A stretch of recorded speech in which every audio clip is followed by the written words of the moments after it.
Bote bandeko balandia les avertis, boza kulanda biso, bisika nyonso bozali, nkolo pambola bino, pona tanyo stoko passe na bino, par rapport à l'émission Oyo, tu as sala encore semaine Oyo.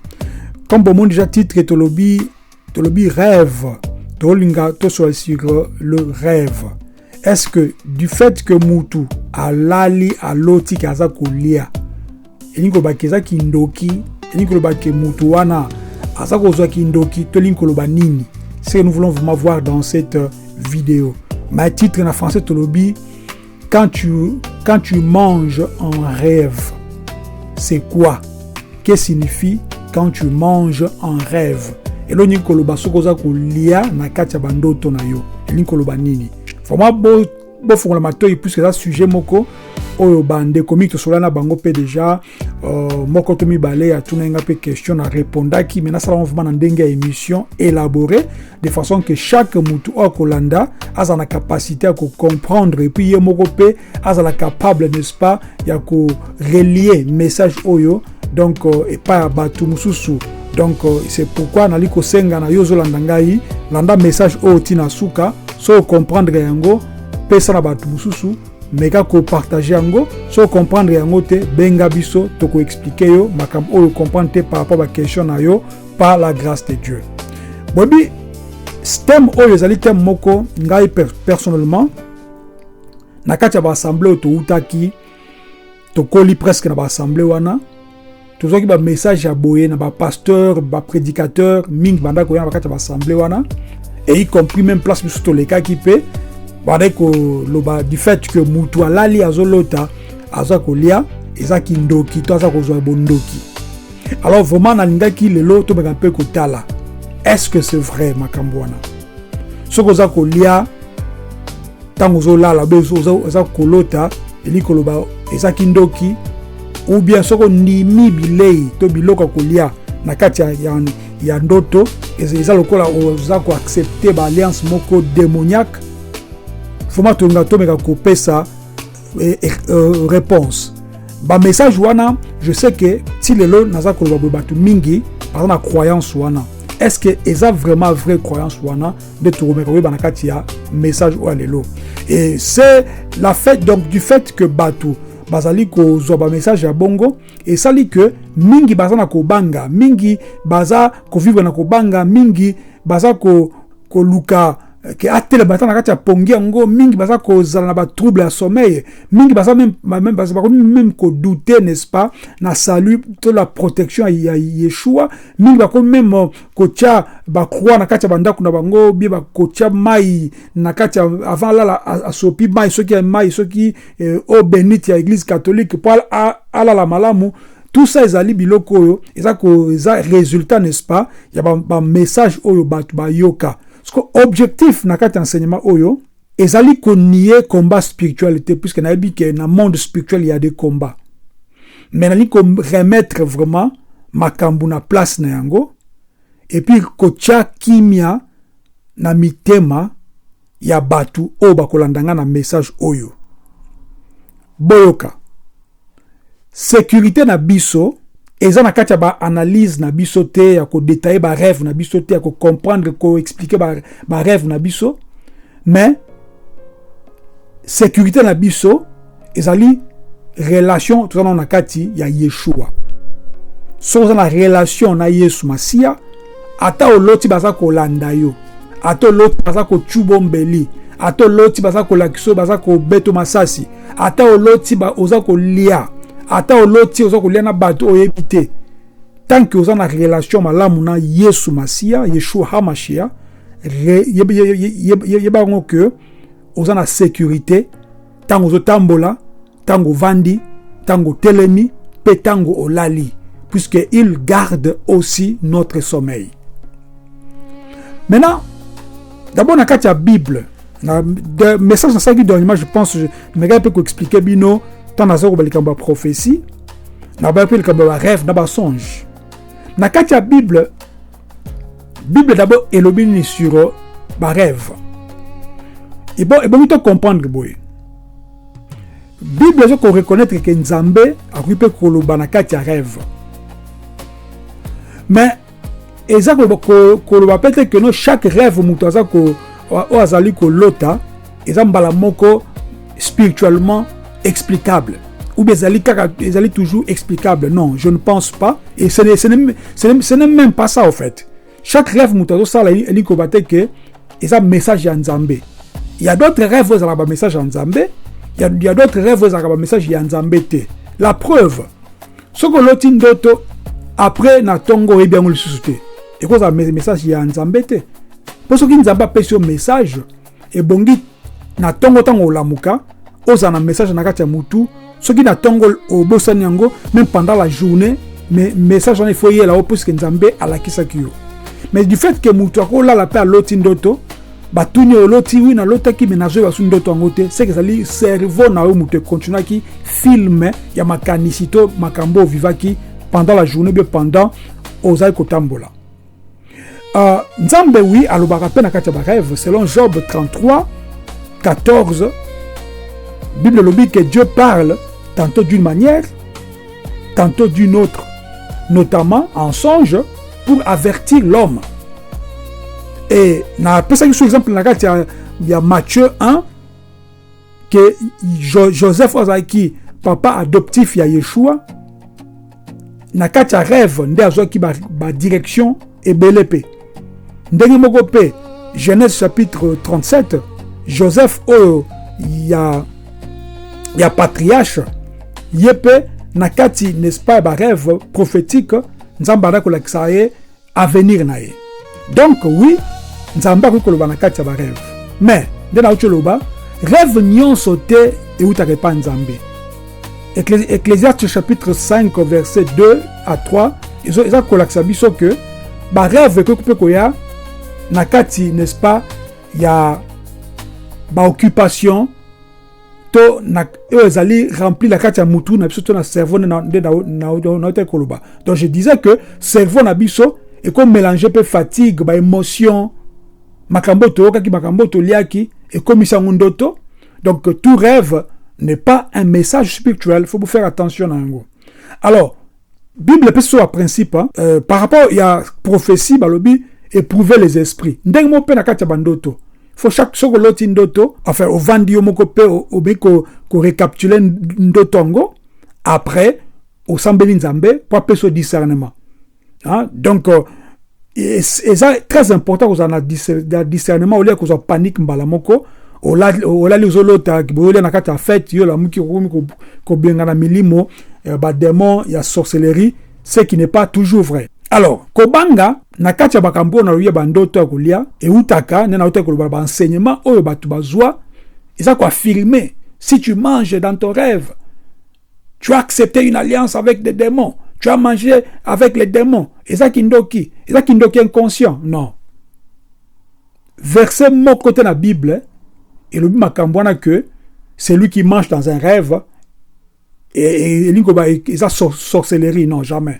Jamais. Vous me direz que la Bible n'a pas tout écrit, oui, mais les choses qui sont importantes pour nous, en tant que chrétiens, en tant que disciples, et bongi, tous en avons quelque part pour nous faire sa témoignage.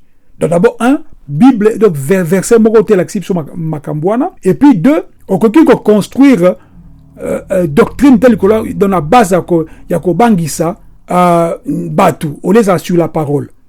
C'est-à-dire beaucoup de ces pasteurs, je dis même des faux pasteurs, bateaka bongo pona ko bangisa batu na suka ko mona ko senga mbongo pona ko kangola yo pona ko sambela pona yo pona ko délivrer yo. Et aussi ce qui tokomi ko ndima que monguna sana pouvoir koleka nzambe même na ndoto ko pesa biso n'est-ce pas kindoki nakata ndoto c'est quelque part tozaba na nzambe te. Pourquoi? Puisque nzamba batela ka yo tango tambolaka mais comment o batela yo tango oza kolala. Question ko bitu na ngwana. Bon faire attention au message au nyons touana. To pesa diable pouvoir te o azana ngote.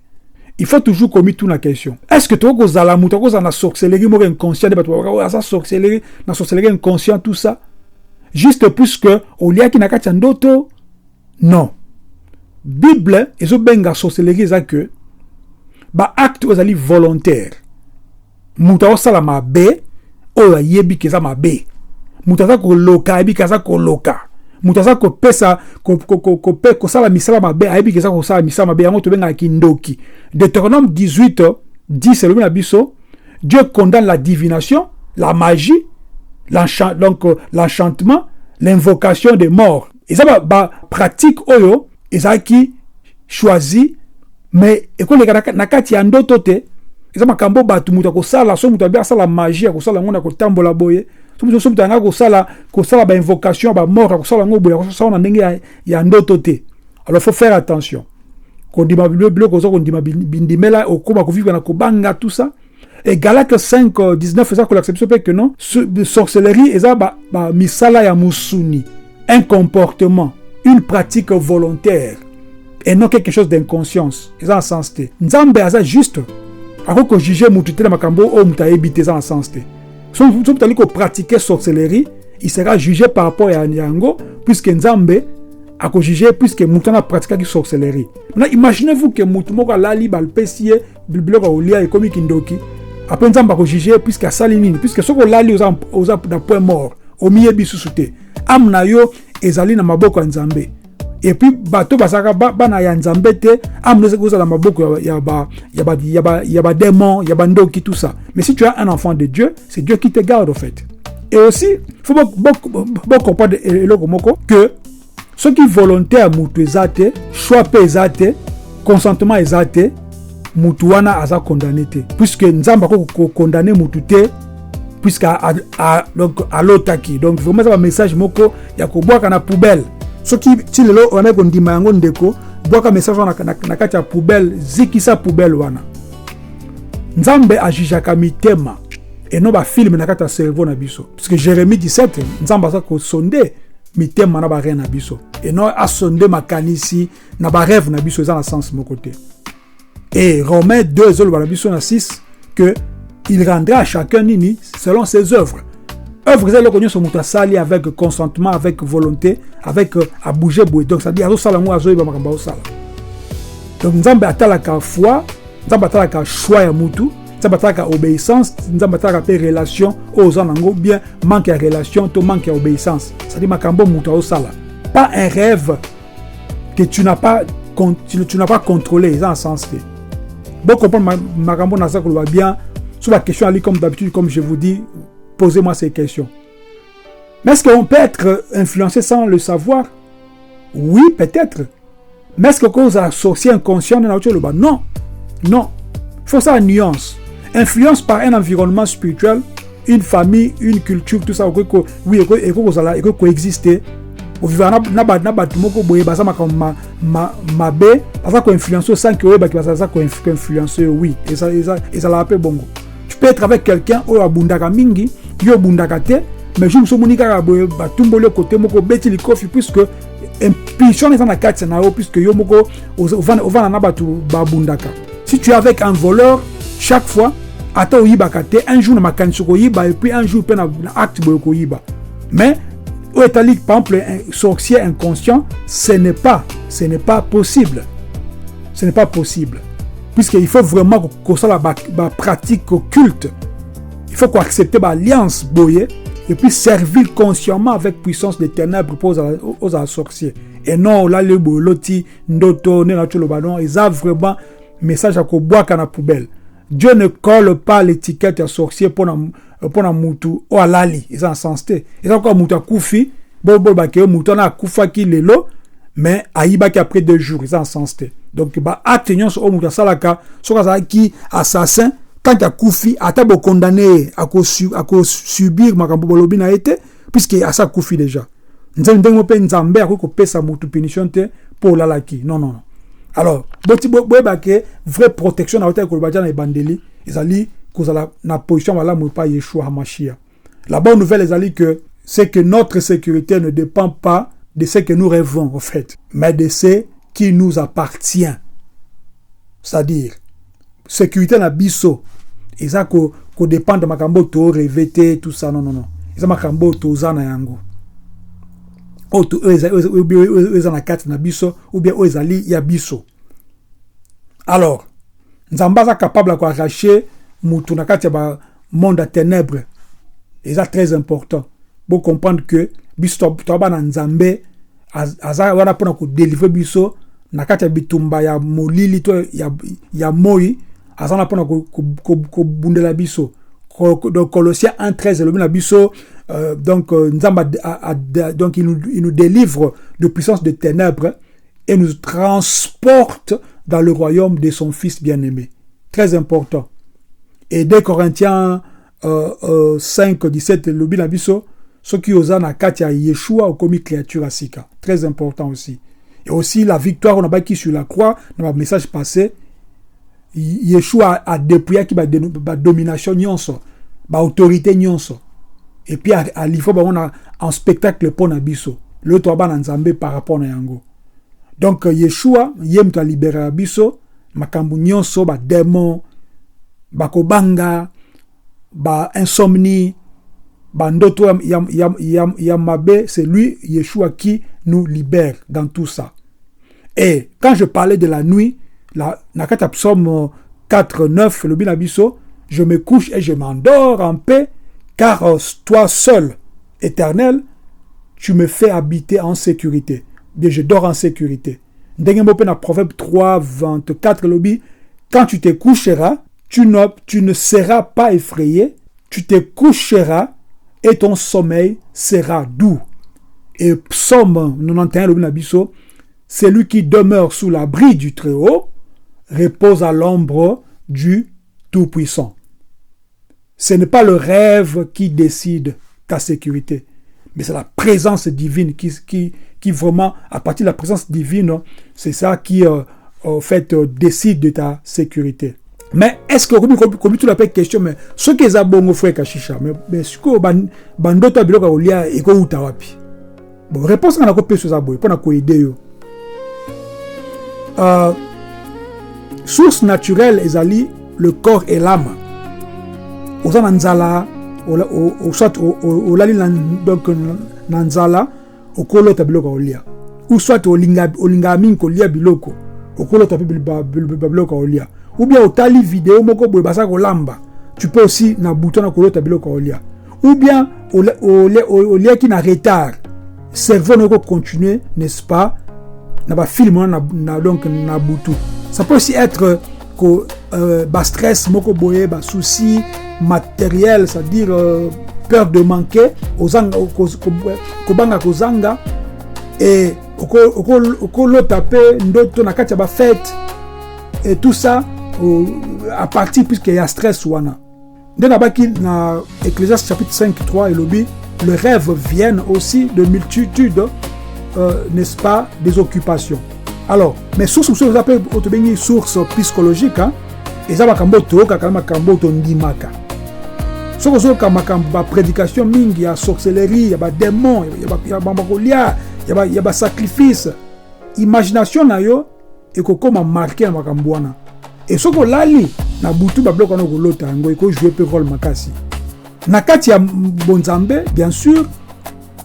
Et nous avons l'action makambu tango la kaneto lobi mais pona mamba kolia bo tango na mopanzi ezali lokuta so bateki bino bongo eza lokuta mutu akozwa kindoki na kolia te. Alors il faut que boya yango, il faut que boya eloko wana ko boaka na baki message na kati ya poubelle. C'est très important, très important. Maintenant pona ko sukisa, il faut que longola ko banga ko tia confiance. Diable alinga ko utiliser ko banga na biso, be ko banga na bino pona ko kangabino ko na kata minyoko na kata ya ba joug na ye na kata minyololo na ye, j'allais dire. Mais Yeshua a utilisé la vérité pour nous libérer bino, puisque la vérité libère. Nous avons côté à bino suko. Soko oka ki vérité hôtel tant que on lelo, ça là ya ko sepela yepsa nzambe, gloire à Dieu. Message oyo na juango, mais ce message akala na boa ki yango. Et aussi identité mutu ezali pongite, ezata muta vivaka. Hein, c'est ça, il faut comprendre on lali oza su yote o miyebi pe sujute. So si soko oza na kati ya Yeshua oza ekelamu ya sika. Nzambe alongolo na kati ya molili oza ozipa mena na kati ya makila na ye obomba na kati ya loboko na ye. Donc yo pona lelo ya kondima que puissance ya makila na Yesu eza makasi koleka ba menace ya ba rêve na ngai to ya diable. Senga na nzambe à partir de là peso pongi ya malunga ya kimia. Et yo continue ko kangama na ye ko tambola na ye longo ko luka ko plaire toujours nzambe. Au moins que même na kati ya butu na nzambe akoza toujours na yo. C'est pourquoi dans encore psaume 4:9, je me couche et je m'endors en paix, car toi seul, Éternel, tu me fais habiter en sécurité. Message oyo et puis ça kimia na bomo na bino akomba Yeshua HaMashiach. Shalom.